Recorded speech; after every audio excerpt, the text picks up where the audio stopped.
அது என்னன்னு தெரியலங்க. ஒரு போலீஸ் அதிகாரி வந்து பார்த்தீங்கன்னா, இந்த கறி பீஸ் எல்லாம் தனியாக துண்டு துண்டாக எடுக்கிறதுக்கே வந்து பார்த்தீங்கன்னா ட்ரைனிங் வேணும் போல. ரேட் வந்து பார்த்தீங்கன்னா ரூ. 150. ஆனால் ரூ. 150 ஒர்த்தான்னு கேட்டிங்கன்னா அந்த அளவுக்கு இல்லைன்னு தான் நான் சொல்லுவேன். ஹலோங்க, இப்போ வந்து நம்ம எங்கே இருக்குன்னா சென்னை சென்ட்ரலில் இருக்குங்க. கரெக்டாக டைம் வந்து பார்த்தீங்கன்னா 5:20 ஆகுது. ஸோ நம்ம ட்ரெயின் வந்து பார்த்தீங்கன்னா 6:10 தான் நம்ம ட்ரெயின். ஸோ அதாவது நம்ம இங்கிருந்து வந்து பார்த்தீங்கன்னா சென்னை சென்ட்ரல்ல இருந்து கோயம்புத்தூர் போக போகிறோம். கோயம்புத்தூர் எதுக்காக போக போகிறோம்னா பிரியாணி சாப்பிட போக போகிறேங்க. இது வந்து பார்த்தீங்கன்னா ஒரு புதுவிதமான விழாக்கா இருக்கும். ஏன்னா வந்து பார்த்தீங்கன்னா நம்ம சென்னை சென்ட்ரல்ல இருந்து ஒரு பிரியாணி சாப்பிட்றதுக்காக கோயம்புத்தூர் போக போகிறோம். ஸோ கோயம்புத்தூர் பிரியாணி எப்படி இருக்கு என்னன்னு சொல்லிட்டு கோயம்புத்தூர் போயிட்டு பார்க்கலாம். ஸோ அதுக்கு முன்னாடி நான் ட்ரெயின் ஜேர்னியை காட்டுறேன். ஸோ சென்னை சென்ட்ரல் காலங்காத்தால 5 மணிக்கு எப்படி இருக்குன்னு பார்க்குறீங்களா? காலையில் 5:05க்கு சென்ட்ரல் ஸ்டேஷன் எப்படி இருக்கு பாருங்க. எவ்வளோ பரபரப்பாக இருக்குது பாருங்க. அதுவும் இல்லாமல் இது வேற பெரிய வீக்கெண்டு. ஸோ எல்லாருமே ஊருக்கு போவாங்க. அதனால் எவ்வளோ கூட்டமாக இருக்குது பாருங்களேன். நானும் பல மாதங்களை கழிச்சு சென்ட்ரலுக்கு வந்திருக்கேன். நம்மளோட பிளாட்ஃபார்ம் வந்து பார்த்தீங்கன்னா 11. ஸோ 11 போனால் தான் நம்ம கோயம்புத்தூர் போக முடியும். வேறு எதனா பிளாட்ஃபார்ம் ஏறினோன்னா வேறு எதனா ஊருக்கு போயிடுவோம். ஸோ அதனால் நம்ம 11வது பிளாட்ஃபார்முக்கு போவோம் வாங்க. ஸோ நம்ம டிக்கெட் புக் பண்ண டைமிங் வந்து பார்த்தீங்கன்னா ஒரு கொடூரமான டைமிங் கூட சொல்லலாங்க. ஏன்னா வந்து பார்த்தீங்கன்னா இது முக்கியமான ஹாலிடே. அதாவது தமிழ் வருட பிறப்பு 14th வருது. ஸோ மண்டே ஒரு நாள் நம்ம லீவ் போட்டோம்னா 4 நாள் லீவ் போடலாங்க. இன்னைக்கு வந்து பார்த்தீங்கன்னா சனிக்கிழமை. ஸோ சனிக்கிழமை எல்லாருமே ஊருக்கு போகிறது ரெடியாக இருப்பாங்க. இந்த டைமில் தான் நம்ம புக் பண்ணியிருக்கோம். நமக்கு வந்து பார்த்தீங்கன்னா புக்கிங்கே ஆகலை. ஸோ நான் என்ன பண்ணேன்னா வெள்ளிக்கிழமை நைட்டே ஸ்லீப்பரில் புக் பண்ணலாம்னு சொல்லிட்டு புக் பண்ணேன். ஸோ புக் பண்ணது வந்து பார்த்தீங்கன்னா வெயிட்டிங் லிஸ்ட்ல இருந்தது. கிட்டத்தட்ட ஒரு 26லேருந்து 18, 10 வந்தது. நான் என்ன பண்ணேன், சரி ஆப்ஷனலுக்கு நம்ம சனிக்கிழமை காலையில் ஒரு ட்ரெயினை புக் பண்ணிடலான்னு சொல்லிட்டு கோவை எக்ஸ்பிரஸை புக் பண்ணேன். அது கரெக்டாக கிடைச்சிருச்சு. நான் அதே மாதிரி அந்த ஸ்லீப்பர் வெயிட்டிங் லிஸ்ட்டில் இருந்த ஸ்லீப்பரையும் வந்து பார்த்தீங்கன்னா கேன்சல் பண்ணிட்டேன். கிட்டத்தட்ட 340 ரூபா தான் ரீஃபண்ட் பண்ணாங்க. ஒரு 60 ரூபா பக்கம் மைனஸ் பண்ணிட்டாங்க. பரவாயில்ல, மொத்த அமௌண்ட்டும் போனதுக்கு 60 ரூபா மைனஸ் பண்ணி பேலன்ஸ் 340 ரூபா வந்துருக்குல்ல. ஸோ அதே வந்து பார்த்தீங்கன்னா ஒரு பெரிய விஷயம் தான் நினைக்கிறேன். இன்னும் வந்து பார்த்தீங்கன்னா நம்ம கிட்டத்தட்ட 1/2 மணி நேரம் மக்கள் இருக்குங்க. நம்ம ட்ரெயினை வந்து பார்த்தீங்கன்னா 6:10 தான். ஸோ இப்போ தான் வந்து பார்த்தீங்கன்னா 5:30 ஆகுது. நமக்கு பின்னாடி இருக்கு பாருங்க, அதுதான் வந்து பார்த்தீங்கன்னா பிளாட்ஃபார்ம் 11. ஸோ இப்போ அங்கே வந்து பார்த்தீங்கன்னா ஒரு பெங்களூர் ட்ரெயின் ஒன்று நிற்குது. ஸோ அந்த பெங்களூர் ட்ரெயின் போனதுக்கு அப்புறம் தான் நம்மளுடைய கோவை எக்ஸ்பிரஸ் எடுத்துட்டு வருவாங்க. கொஞ்ச நேரத்தில் செம்ம காமெடி ஆயிடுச்சுங்க. நான் இந்த ஒரு போர்டு மட்டும் பார்த்துட்டு இது பெங்களூர் போகிறதுன்னு நினச்சேன். ஆனால் இதுக்கு பக்கத்தில் இருக்கிற கோவை எக்ஸ்பிரஸ் அந்த நம்பரை பார்க்க மறந்துட்டேன். நானும் வந்து பார்த்தீங்கன்னா எங்கடா ட்ரெயினே வரலன்னு நினச்சேன். ஆனால் ட்ரெயின் எப்போ வந்துட்டு இருக்குது. நான் தான் இது நம்ம ட்ரெயின் இல்லைன்னு சொல்லிட்டு வெளியே உக்காந்துட்டு இருக்கேங்க. ஸோ இப்போ நம்ம வந்து பார்த்தீங்கன்னா D5ல விண்டோ சைடு அங்கே போகணும். வாங்க.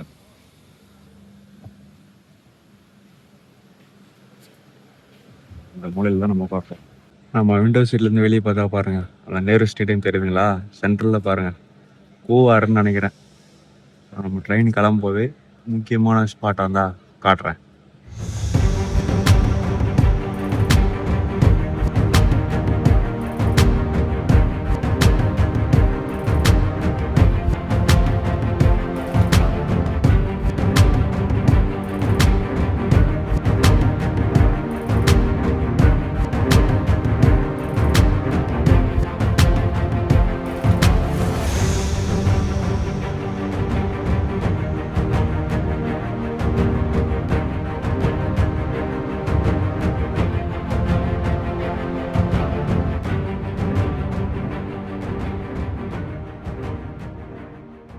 ஒரு வேளையா நம்ம கோயம்புத்தூர் வந்துட்டாங்க.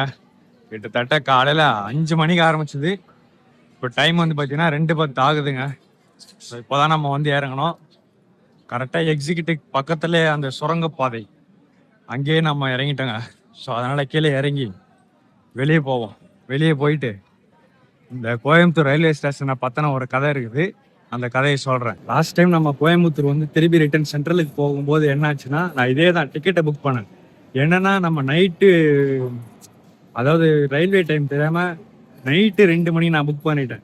எனக்கு வந்து பார்த்தீங்கன்னா 2 மணி தான் காமிச்சது. அதை நான் மதியானம் 2 மணின்னு சொல்லிட்டீங்க. 2 மணிக்கு நான் வந்து நிற்கிறேன்.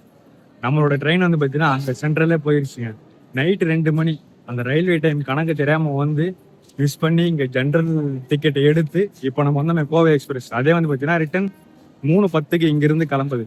கரெக்டாக சென்னை சென்ட்ரலுக்கு 10:30 மணிக்கு போய் சேருது. ஸோ அந்த ஒரு ட்ரெயினில் நம்ம போனோம். இதுதான் வந்து பார்த்தீங்கன்னா ஃபர்ஸ்ட் அனுபவம். அதான் தெரிஞ்சது ரயில்வே டைம் கொஞ்ச நேரத்தில் கணக்கு பண்ணாமல் விட்டு அந்த டிக்கெட்டு வேஸ்ட்டு, ரிட்டர்னும் ஆகலை. அது இல்லாமல் எக்ஸ்ட்ரா செலவும் வேறு ஆச்சு.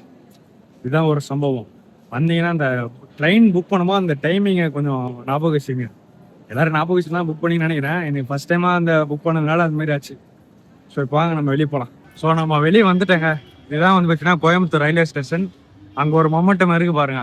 நம்ம சென்னை சென்ட்ரலில் எப்படி அந்த ரெட் கலர் பில்டிங் மொமெண்டமாக இருக்கோ அந்த மாதிரி நீங்கள் கோயம்புத்தூர் ரயில்வே ஸ்டேஷன் வந்தீங்கன்னா அந்த ஒரு இன்ஜின் தான் நமக்கு லோகோ மாதிரி. அது என்னன்னு தெரியலங்க. ஒரு போலீஸ் அதிகாரி வந்து பார்த்தீங்கன்னா வடக்கு நண்பர்களுடைய பேக்கெல்லாம் செக் பண்ணிட்டு இருந்தாங்க. நம்ம பேக் வந்து பார்த்தீங்கன்னா செக் பண்ணல. எப்படி சந்தேகத்துக்குரிய நபருடைய பேக் மட்டும் தான் செக் பண்ணுறாங்க. நாங்கள் இங்கே சரியான டிராஃபிக்காக இருக்குது. பயங்கர டிராஃபிக். பாருங்க, அதுக்குள்ள டாக்ஸி அது இதுன்னு சொல்லிட்டு வந்து பார்த்தீங்கன்னா வண்டி சைடில் நிப்பாட்டிட்டு இருக்காங்க. சுற்றி ஏகப்பட்ட ஹோட்டல் இருக்குது. நமக்கு 2 பக்கமும் போட்டுருக்காங்க பாருங்க. எந்தெந்த சைடு எங்கெங்கே போனோம்னு சொல்லிட்டு. கோயம்புத்தூர் வந்துட்டு அங்கே சென்னை பிரியாணி இருக்குது பாருங்க. பிஸ்மி பிரியாணி பார்ப்போம். எந்த ஒரு பிரியாணி கடை நமக்கு செட் ஆகுதுன்னு சொல்லிட்டு. லாஸ்ட் டைம் இந்த சைடு தான் ஏதோ ஒரு ஹோட்டலில் சாப்பிட்டேன். இந்த வாட்டி வேறு எதனா ட்ரை பண்ணுவோம். நீங்கள் அந்த சைடு ரயில்வே ஸ்டேஷன்லேருந்து அப்படியே நேராக வந்தீங்கன்னா அங்கே இருக்கு பாருங்க அந்த ஒரு பஸ்ஸு பின்னாடி. ஸோ அதுதான் வந்து பார்த்தீங்கன்னா பஸ் ஸ்டாண்டு. ஸோ ஆனால் அங்கே போய்ட்டு தான் நம்ம பஸ் ஏறணும். அதுக்கு முன்னாடி அதுக்கு ஆப்போசிட்டில் இருக்கிற இந்த ஒரு ஹோட்டல் கொஞ்சம் நல்லா இருக்குன்னு நினைக்கிறேன். சிராஜ் பிரியாணி ஹோட்டல் எப்படி இருக்குன்னு சொல்லிட்டு நீங்கள் கீழே கமெண்ட் பண்ணுங்க. நான் எந்த ஒரு பிரியாணி கடையும் பார்க்கல. அப்படியே நம்ம ரேண்டமாக போகிறோம், பார்ப்போம் இந்த ஒரு சிராஜ் பிரியாணி கடை எப்படி இருக்குதுன்னு டெஸ்ட் பண்ணுறோம். ஹோட்டல் உள்ளே பாருங்கள் இப்படி தான் இருக்குது. ஸோ நம்ம வந்து பார்த்தீங்கன்னா இந்த ஒரு இடத்துல உட்காந்துருவோம். சென்னையிலேருந்து இவ்வளோ தூரம் வந்ததுக்கு நமக்கு இந்த அளவு குவான்டிட்டி தான் நமக்கு கிடைச்சிருக்கு. இது வந்து பார்த்தீங்கன்னா 150. நம்ம ஆர்டர் பண்ணிட்டு பீஃப் பிரியாணி நீ வைங்க. போதும். எப்படி இருக்குன்னு டெஸ்ட் பண்ணுவோம். 150 ஒர்த்தானு சொல்லிட்டு பார்ப்போம். இது வந்து பார்த்தீங்கன்னா கத்திரிக்காய் தொக்கு இருக்காது, அந்த மாதிரி சேர்வாதான் இருக்கும். போதும். சேர்வா மட்டும் தான் இருக்குது. சென்னையில் மட்டும்தான் நம்ம அந்த கத்திரிக்காய் தொக்கு இருக்கும். இது எல்லா இடத்துலையும் இருக்குது. ஆனால் இங்கே நமக்கு சேர்வா மட்டும் தான். பார்ப்போம் எப்படி இருக்குன்னு சொல்லிட்டு.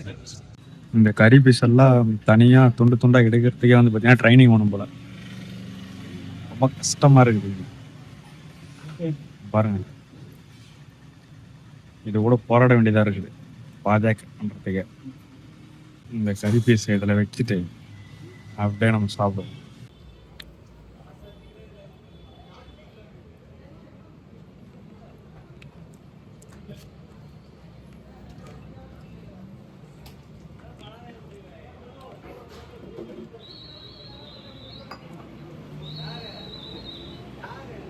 பீஸ் எல்லாம் வந்து பார்த்தீங்கன்னா நல்லாவே வெந்திருக்குங்க, நல்லா இருக்குது. ஏன்னா அந்த 150 வந்து பார்த்தீங்கன்னா அளவு மட்டும் கம்மியாக தராங்க, அது மட்டும்தான்.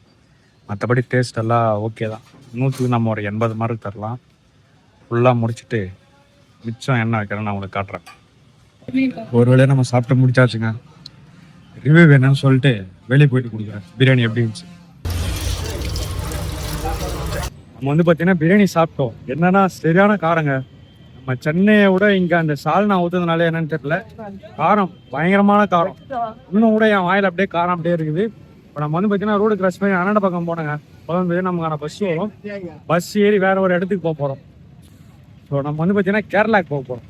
கேரளாவுக்கு போயிட்டு லாட்ஜ் வாங்க போகிறோம். அதுதான் வந்து பார்த்தீங்கன்னா அடுத்த விழாவில் நீங்கள் பார்ப்பீங்க. அதுக்கு முன்னாடி சும்மா ஒரு பிரியாணி எப்படி இருக்குன்னு சொல்லிட்டு ஒரு விளாக் மாதிரி போடலான்னு சொல்லிட்டாங்க.